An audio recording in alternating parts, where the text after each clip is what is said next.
Quelque chose d'imperceptible, mais de fondamental, est en train de changer en Europe. Ce mouvement s'opère lentement, presque en silence, mais ses répercussions sont profondes et durables.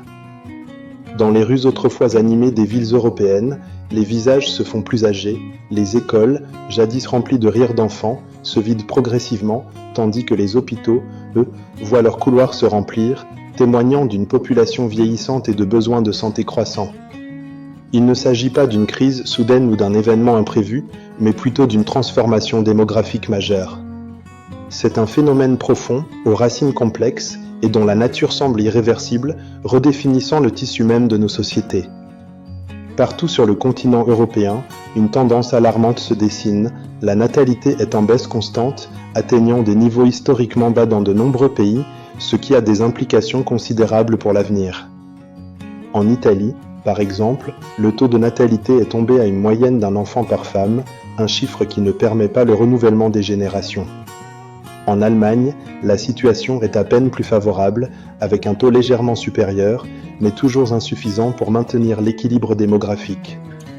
Même dans les pays du nord de l'Europe, réputés pour leur politique familiale généreuse et leur système de soutien robuste, la population vieillit à un rythme accéléré. Ces nations voient leur pyramide des âges se modifier plus vite qu'elles ne parviennent à se renouveler, posant des défis inédits. Et la France, dans ce tableau européen ? Pendant longtemps, elle a fait figure d'exception, résistant mieux que ses voisins à cette tendance générale de déclin démographique. Avec un taux de 1,8 enfants par femme, la France a longtemps maintenu une position enviable, se classant parmi les pays les plus dynamiques d'Europe en termes de natalité, un atout majeur pour son renouvellement générationnel et sa vitalité économique. Cependant, depuis la pandémie de Covid-19, cette dynamique positive s'est inversée. Le chiffre de la natalité recule, avec moins de naissances enregistrées, tandis que le nombre de départs à la retraite augmente, créant un déséquilibre croissant. Les projections sont claires, dès 2025, la population active en France commencera déjà à décliner. Cette diminution du nombre de travailleurs aura des conséquences directes sur l'économie et les systèmes sociaux du pays. Cette situation soulève une question fondamentale et préoccupante. Que se passera-t-il lorsque le nombre de retraités dépassera celui des actifs ? Comment notre société pourra-t-elle fonctionner et maintenir son équilibre ? Les interrogations se multiplient.